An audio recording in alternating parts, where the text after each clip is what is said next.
Good morning, coffee lovers. I had to take a few weeks off while I was dealing with a whole lot of stuff. But I've got Airship coffee, the Buffalo blend, tasting notes of caramel, vanilla, and brown sugar. It sounds absolutely delicious, so I'm very excited.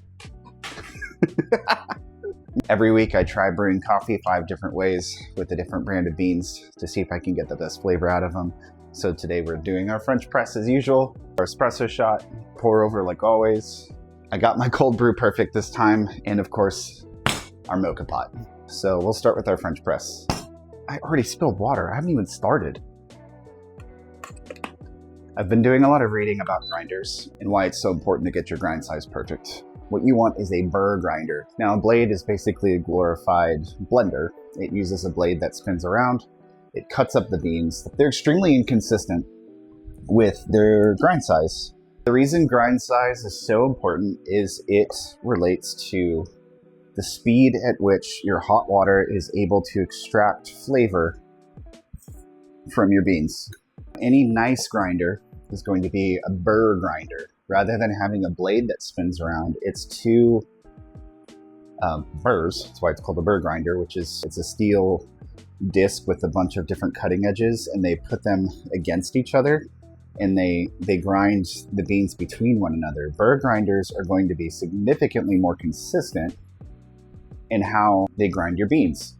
So the general rule of thumb is that cutting your grind size in half makes them extract 4 times faster. And I hear you asking, why is extraction speed important? Extraction speed is important because different flavors come out of your coffee grounds at different times. The moment hot water touches those coffee grounds, it's gonna start pulling a lot of the acidity out. Now, acidity has a very sour taste, it's very bright.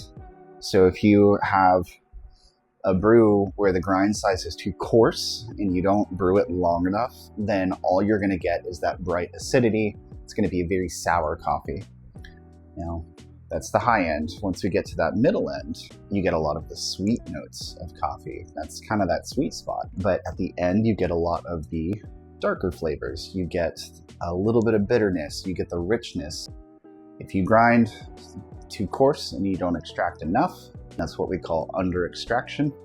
If you grind too fine and you get too much of that bitter out and it steeps too long, you get what we call over extraction. Either way, it's not going to taste great. There's a good middle ground. French press is a long extraction method, which means you want a coarse grind because that is going to get all of those bitter flavors out. Obviously, you still don't want to over extract. If you feel like your French presses are too bitter, you're either using too fine of a grind or you're steeping it for too long.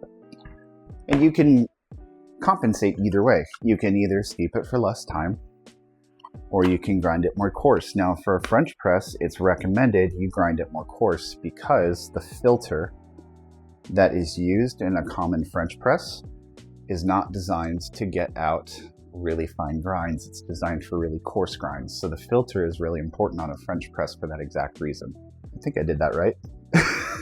I was too busy talking and I went into automatic mode. So we're just gonna move on to the next one. I'm gonna try something different today. I messed up. It'll be fine. It'll be okay. I ground too much coffee. I ground way too much.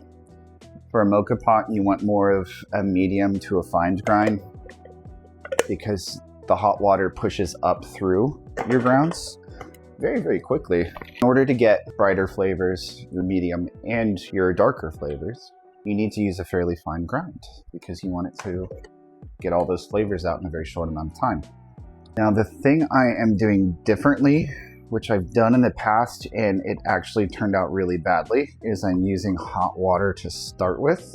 I don't know if I was doing something else entirely wrong in the past when I did this. When I did this in the past, I got a very bitter, completely undrinkable coffee. Yes, I'm dumping it on the floor because it's my floor and I can do what I want. Where'd my coffee grounds go? Put them over here. French press is ready. Ooh, that's a pretty color. I know what I'm doing, I promise. Didn't grind enough. So speaking of grind size and grinders in general, this is the, I don't know if it's pronounced OXO or OXO. This is a $100 grinder. It is on the cheaper end of burr grinders. You'll see really, really expensive grinders out there. Build quality is obviously a pretty big consideration. A higher quality grinder, a more expensive grinder is going to have more precision in how it's manufactured.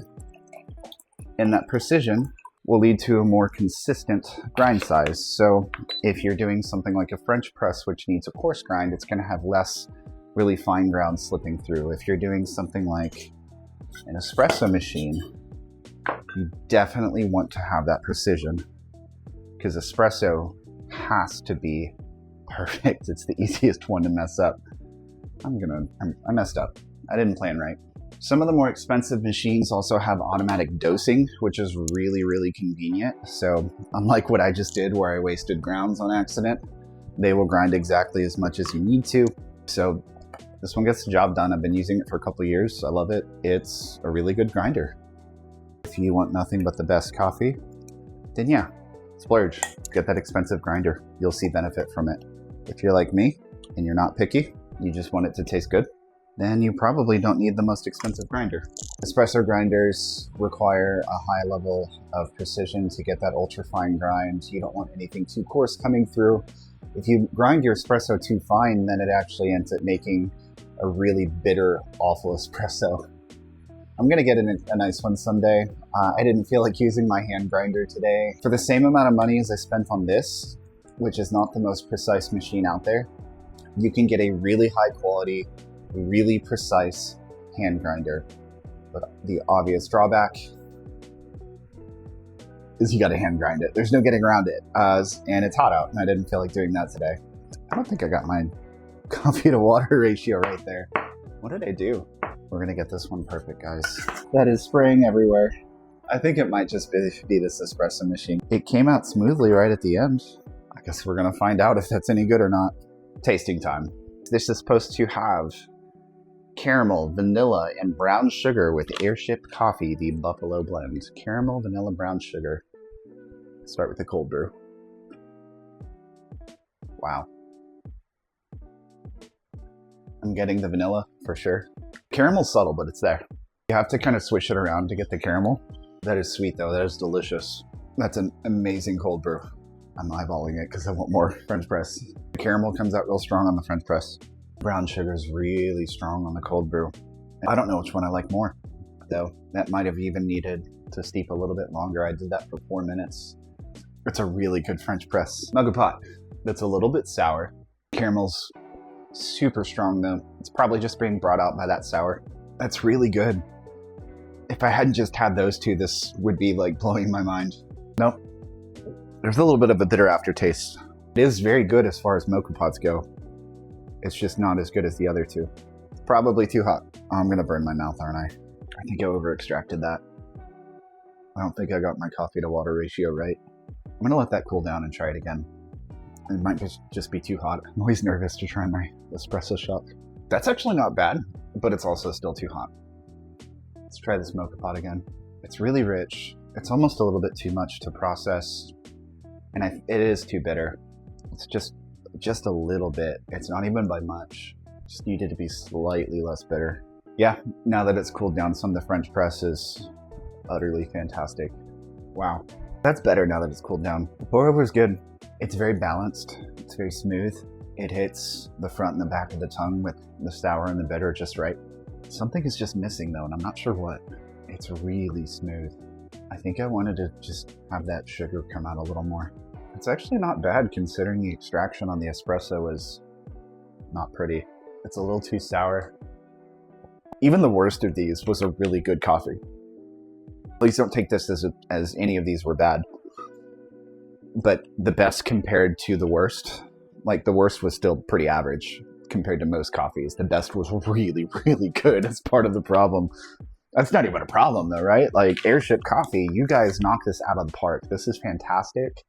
I would highly recommend buying these beans. I got them on drinktrade.com. I just re-upped my subscription to DrinkTrade. If you've never heard of it, they've got a huge selection.